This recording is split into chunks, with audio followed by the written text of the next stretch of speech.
with Matt Hausler running the white-red aggro list. I played against Matt yesterday and thoroughly got thrashed by him and his Rabble Masters, his Hordling Outbursts, his Chain to the Rocks, and his Stoke the Flames. Justin, earlier this night, managing to draw a game against Josh Broman. After Josh resolved an Ugin, Justin went on to fight through it with double Ascendancy, kill you, which was pretty powerful. So definitely knows his way around the tokens list. We'll see now. He has a card in hand that he had played in a that same match against Josh. He has the Outpost Siege, which turned out to be a very powerful card in that match. Definitely one that both me and Joe were not weary of, but definitely one that we didn't think would carry him as far as it did. But it proved us wrong. So we see a Battlefield Forge from Matt leading into a tapped Monastery from Justin.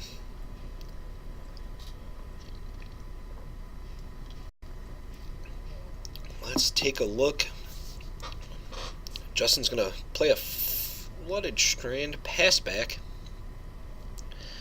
Matt looking to probably run out either a well, he has some options. He's got a Bramaz in hand. He's got a Hordling Outburst and what appears to be a Goblin Rabblemaster. So a number of turn 3 plays that he can kind of use here, and it looks like he's going to choose the Bramaz. Matt having to burn himself for 1 off the Battlefield Forge. Justin, in response, will go and fetch. Let's take a look. Justin, with a Raise the Alarm in hand, could potentially run out the 2 tokens. If he has a land to produce red untapped next turn, we could see a Stoke on the Bramaz. But I don't believe he does. It looked like his lands were coming to play tapped. So he'll make 2 tokens, untap. Let's see what he draws into.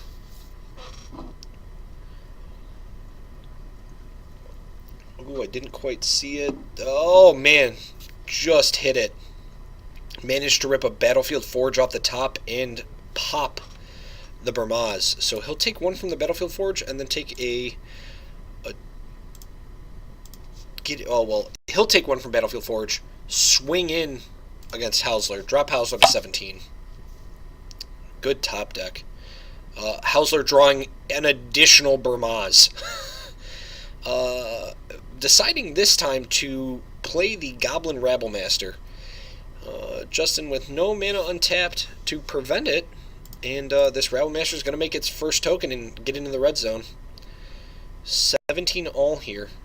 Justin sitting with just a slew of removal in his hand, but instead deciding to go ahead and play his own Rabblemaster. He does have another Stoke the Flames. He could go into combat and potentially burn out Matt's own Rabblemaster before the attacks, which it looks like he's going to do. Yes, we do. We do the FNM stream every week for FNM here at Nerd Rage Gaming. We will also be streaming the SCG Regionals that we will be hosting February 7th. So that's not this Saturday, that's next Saturday. Make sure to tune in for that. And feel free every Friday to come in and check out our FNM streams. We're always glad to have you guys joining us, and always happy to respond to Twitch chat. So let's take a look here. We saw the Stoke the Flames, the Temple of Epiphany, after burning the Rabblemaster. So Matt's looking at back to his options. I mean, he's got the other Bramaz now. He has the Hordling Outburst still. He's looking at a Stormbreath Dragon, a Valor stance, but it looks like we'll see the Outburst.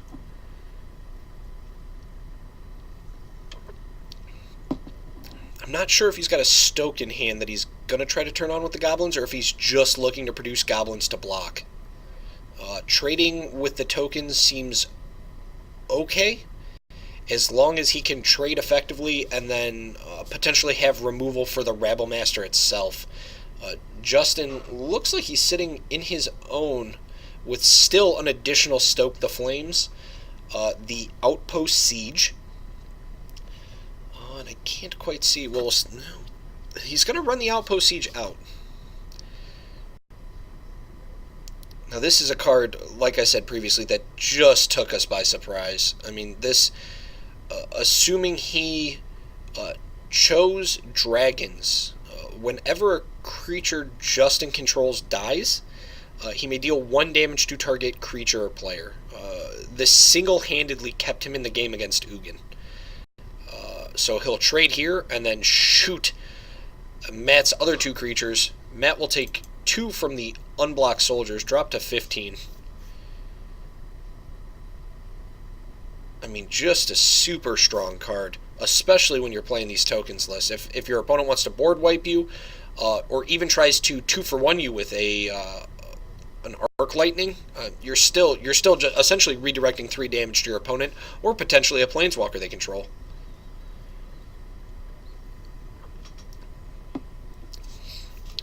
Matt's been stuck on 3 land for a large portion of this game, so he's only been slowly running things out here.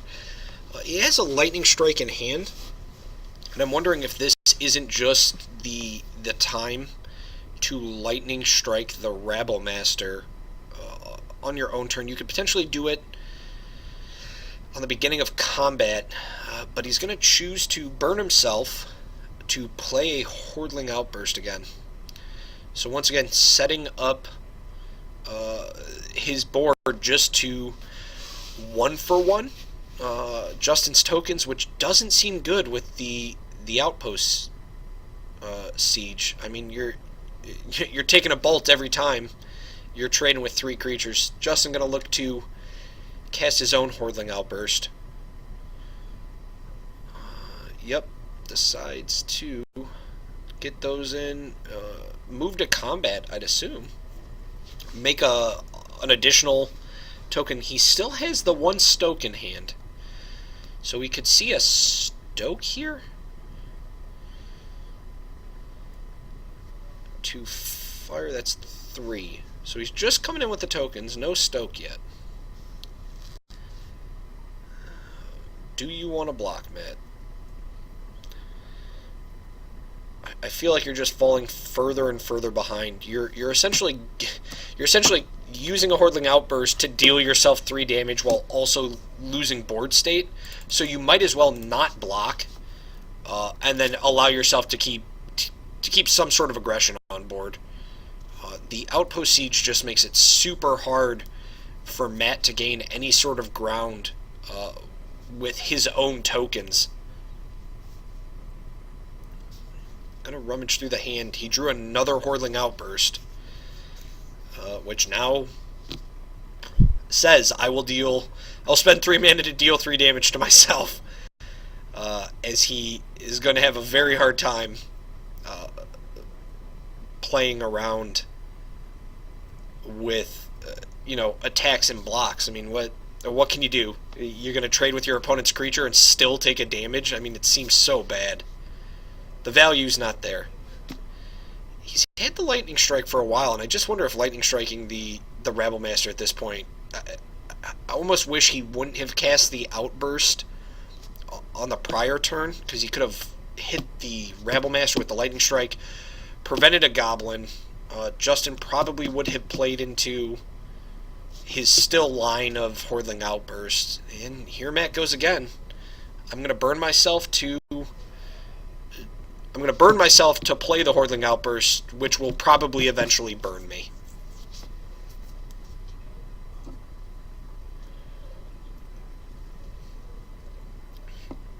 Looks like the players are rummaging through to find more Goblin tokens,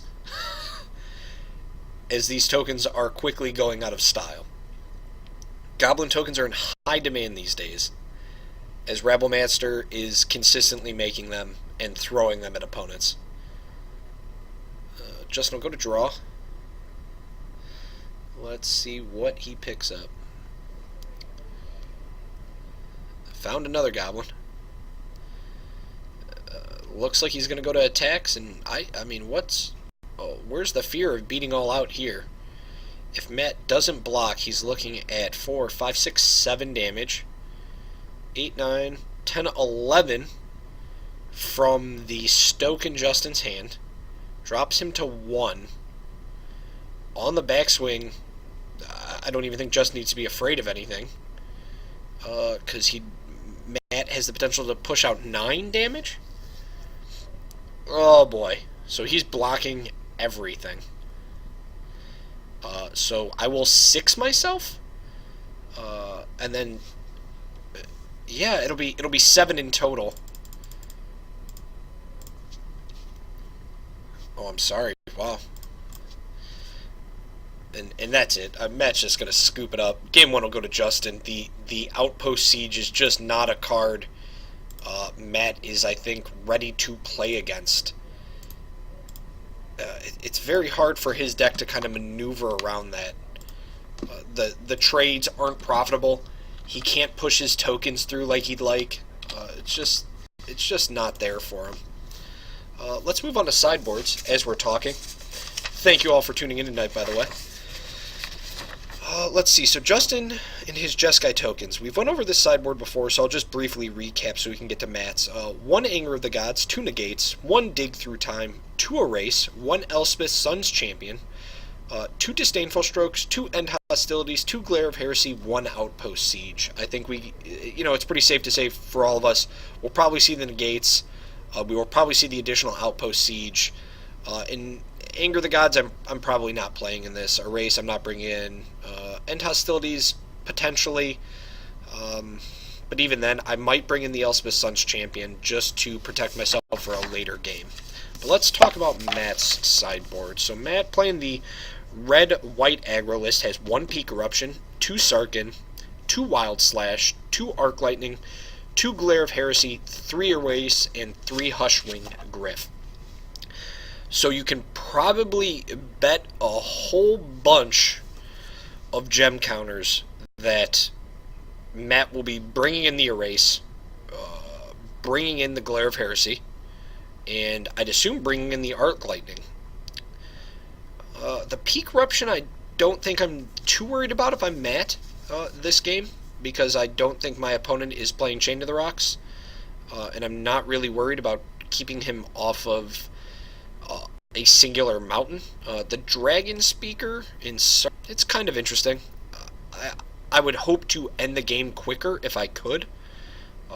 Wild Slash, potentially I'm bringing it in exchange for my Lightning Strikes to remove the Rabble Master that my opponent plays a bit early, just to allow my Rabble Master to get through. I like the Arc Lightnings, so we can take care of creatures in a timely fashion. I like the Glare of Heresies. I like the Erases. And if I'm Matt, I'm bringing in both. That might be overkill, might not be overkill. But the Erases you can use to handle things like the Outpost Sieges, and then you can keep your Glare of Heresies to handle things like the Jeskai Ascendancies.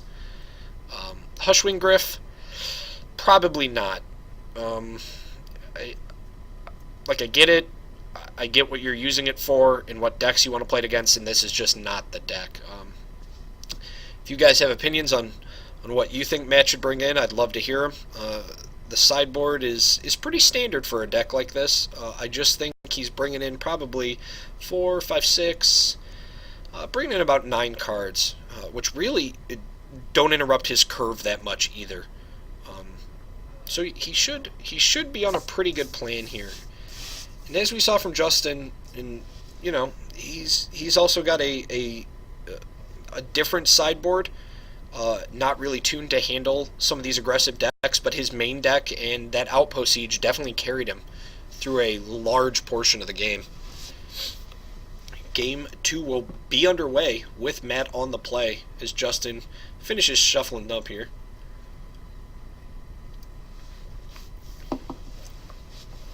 Let's see how this goes.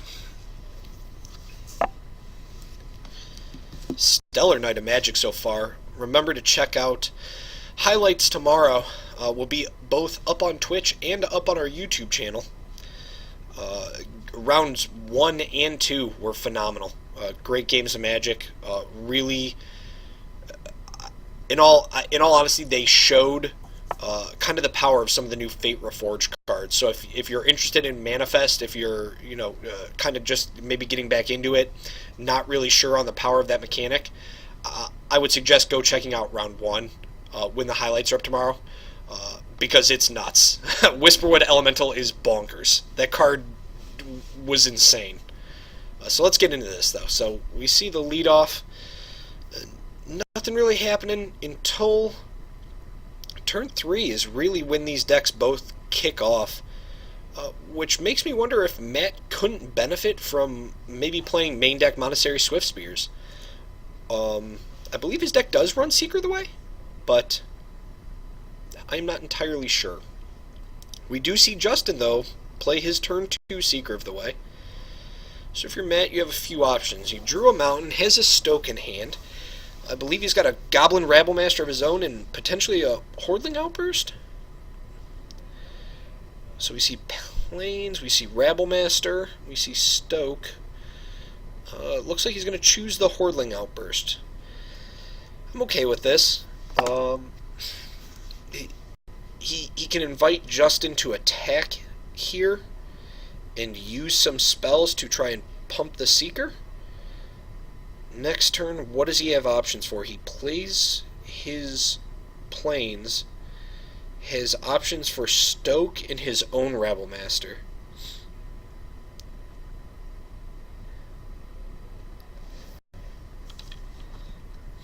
Justin's going to go to combat. Matt will opt not to block, will opt to block. No blocks. Matt will drop down to 17. Justin's going to play the Monastery Mentor.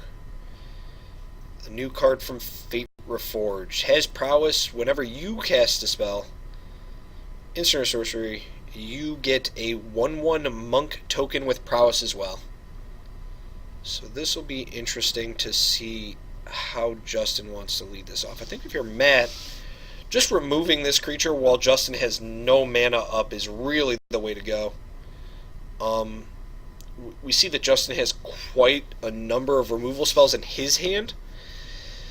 So if we get rid of both of these creatures, which we can do with Lightning Strike and Stoke the Flames, it's potentially good for us. I mean, it is good for us. It's not potentially good. We'll see a block? No block?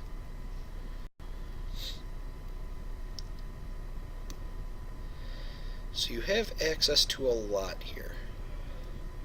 So he's going to block. Lightning Strike in response to blocks. But now we still have the Seeker to worry about. Justin will drop to 18. Matt at 17. Now, even a Seeker of the Way can get pretty dangerous in these Jeskai Tokens decks. I mean, not only the fact that it has prowess itself and then it also gains lifelink, but if it's being pumped by a Jeskai Ascendancy, it turns into a pretty nasty card. So, I will attack. I will play a Raise the Alarm to trigger. Give him prowess. Off all non-creature spells. Holy cow. So it's making everything good for you. It's turning all of your spells, all of your non-creature spells, into a token producer. Even better. All the more reason to remove it while your opponent does not have mana up to respond to the effect. So we see a Brahmaz draw for Matt, which I guess isn't the best right now because he has no way to protect it. I mean, a Stoke the Flames on the Brahmaz would definitely be imminent.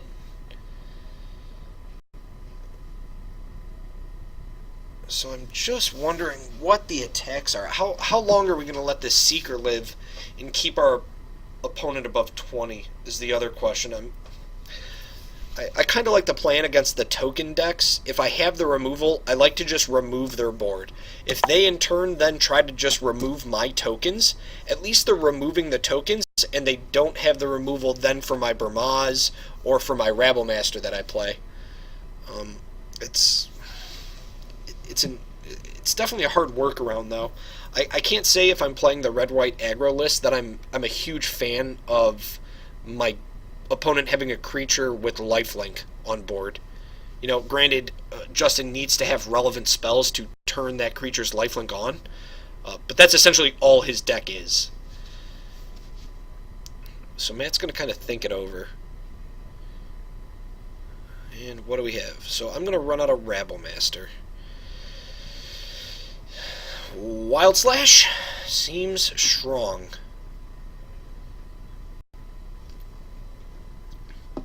So in response, I will Stoke. Not bad. So Justin's still with a Stoke in hand to take care of the Burmaz Matt has. Looks like he just drew into a Mystic Monastery. Has an Elspeth in hand and a Treasure Cruise. So we'll beat for 2 with the Soldier tokens. Play the Mystic Monastery. Play the Stoke the Flames. Potentially burn myself for 1. What do you want to do here? Gonna Treasure Cruise. Seems fine.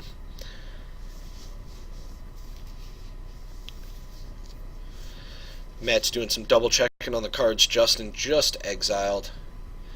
And we see now an Elspeth, a Hordling Outburst, the Stoke the Flames land, and potentially a Rabblemaster for Justin is what he drew. So we'll play the Mystic Monastery. Pass back to Matt. Justin tapped out now, so if Matt wants to make something happen, I think this is where he has to do it. He drew a Battlefield Forge, has a Storm Breath in hand. So I guess if you're Matt, do you try to run out the progressive threats, or do you just continue to play your mid-game threats at this point? So if you're Matt, you have the ability to run out. You have the ability to run out a Rabblemaster, which he chooses not to do before combat. So I'm guessing he's going to go with the Burmaz. So now he puts Justin on Stoke the Burmaz, or do I just play my Elspeth? What do you got? I mean, Rabblemaster Stoke is probably it, or Hordling Outburst Stoke. But I feel like Rabblemaster Stoke is just the better way, because your opponent only has 2 cards in hand at this point. But Justin's going to choose the safe route, go for the Hordling Outburst. I'm going to make some dudes. Kind of mulls it over. Here comes the Stoke on Burmaz. And this is kind of why I was... kind of wish we would have almost ran out the Rabblemaster. Just so the Rabblemaster would have had the potential to get Stoke. We would have had the Burmaz. Justin would have maybe have played into his Elspeth. And then we could have played our Stormbreath Dragon, I guess, in the clear. But then we still have the Elspeth to deal with. So we drew an Arc Lightning, which just seems late. It's a good card, and I'm glad we brought it in, but I mean, in these situations, I guess you're 1 for 3ing, but it's tokens. So now we can't play the Stormbreath Dragon. Oh, but we do. Why do we play the Stormbreath Dragon here? What does that get us? Why would we play the Stormbreath over the Rabblemaster? I just don't. I guess I don't see it. I don't see why we would do that, but maybe you guys might. We now pass to Justin. So Justin has the ability 3, 6. The Elspeth is live. I mean, it just seems like the better play because you play the Elspeth and you just remove the dragon threat, right? And then Goodbye, dragon. Ooh, I don't know. I don't. Would the dragon even gotten the job done, I guess, is the question. I think it would have. So now we've got Arc Lightning, Rabble in hand. So even if we Arc Lightning, we're not killing Elspeth this turn. I guess you have 1, 1, and 1.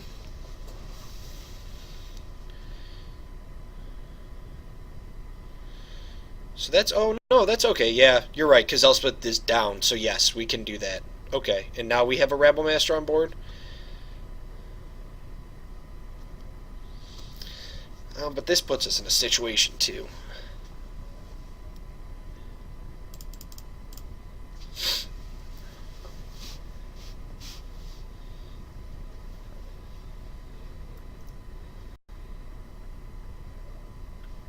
So let's see. So now Matt's in an okay spot. I didn't see what Justin drew. I know he had the Outpost Siege in hand. It looks like a Raise the Alarm. So here's his own. So he plays the Outpost Siege. Has a Rabble in hand as well. Rabble Raise the Alarm. Is that what he has? Let's see what he decides to do with it. Yeah, so he's just going to run the Rabble out also. And then get in for 2. Block 1. Matt'll take 1. Yeah, that wasn't a good block. That was bad thinking. I mean, you just you take the 2, right? You take the 2 and you keep your Rabble Master alive. But I guess then even if he swings, Justin can still block and shoot. Oh boy, I mean, this Outpost Siege is just belligerent. Go to combat, swing. Block my tokens, I kill your guys and still hit you.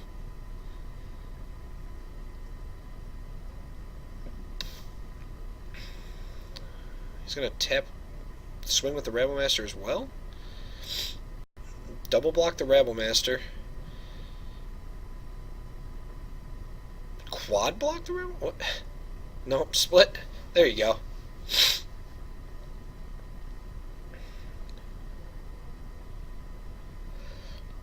So we're gonna. Yep. And then Matt's gonna get shot for 3 after the blocks. Drop to 6. Stoke ya. Wow. So Matt getting, I mean, honestly, unless you guys saw something different, that Outpost Siege was the card that I would have liked to have said just took those matches over. I mean, that was very impressive how well that card did against that deck. I mean, I felt like Matt's hand was strong. Definitely game 2. And he had some different lines of play, but I mean, the potential there for that Outpost Siege to just get out of hand. Yeah, it really is. I mean, it makes it very hard for decks that are trying to kind of take that same token route to get a foothold on the game. I mean, it's just super tough. Even in like I said, go back when highlights are up tomorrow. Make sure you guys check out round 2 so you can see Justin play against a Sultai control list. And even when he has the Outpost out and he's running his tokens out into Crux of Fate or into removal spells, the control player still has to be careful because Justin may have the ability to just kill his Planeswalker. I mean, if I have 6 tokens out and you have a Planeswalker that, is 6 or below on loyalty, I can just kill the Planeswalker. I can kill an Ugin, I can kill a Garruk Apex Predator, and make it very hard for you to just come up with a board state that you can keep online as you try to mass remove my guys. It's a very impressive card. One, like I said, that took me and Joe by surprise when we reread it and found out that you can in fact do it to both creature and player. I mean, great card. Really, really cool to see in action. We haven't started uploading entire deck lists for FNMs yet. We feel like it's kind of a hassle to make our players register a FNM deck list before the tournament. We've had them begin doing deck reg sheets for their sideboards, so we can at least give you guys some insights on that. When it comes to tournaments like our regionals coming up for SCG, or if it's a 5K or a 1K, we do deck registration sheets, and then we upload the deck lists along with the highlight videos to Twitch and YouTube, mainly for top 8. But a lot of the times you can also find those decks online. If seeing deck lists for the winner of FNM is something you guys would like to see in the future, just go ahead and let me know. You can always go onto Facebook and contact us there and tell us what you like or dislike about the stream, or you can feel free to contact me directly, either on Twitter at NRG Druid, or at Nerd Rage Gaming 1, and give us a shout out. You can also contact my co-host Matt Dow at vote_Nader, and we'd love to hear from you guys. If you're coming out for SCG Regionals on February 7th, make sure to stop by the commentating booth and say hello. It'll be a good time. You got $5,000 in cash prize. First 200 players to register receive the limited edition SCG Regional playmat, featuring all of 4 of the squirrel arts. You also get 4 foil squirrel tokens, which look sick. I will tell you, I have held them in my hand.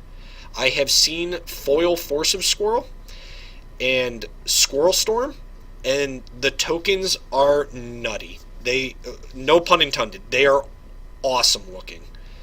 So if you haven't pre-registered for this, make sure you do, because only the first 200 players to register will receive this playmat and the tokens. So you can head over to nerdragegaming.com, go to the pre-events registration page, and make sure you sign up for this. I think we have close to 100 pre-registration spots left, so make sure you definitely jump into that. This was the end of round 4, guys, so we'll be heading into the 5th and final round coming up for FNM here at Nerd Rage Gaming. Make sure you stay tuned. I'm your host, Andrew Donnelly. You can find me on Twitter, like I said, at NRG Druid, DROOD. Give me a shout out, say hello, let me know what's going on. I will be back with round 5 pairing shortly, guys. Stay tuned.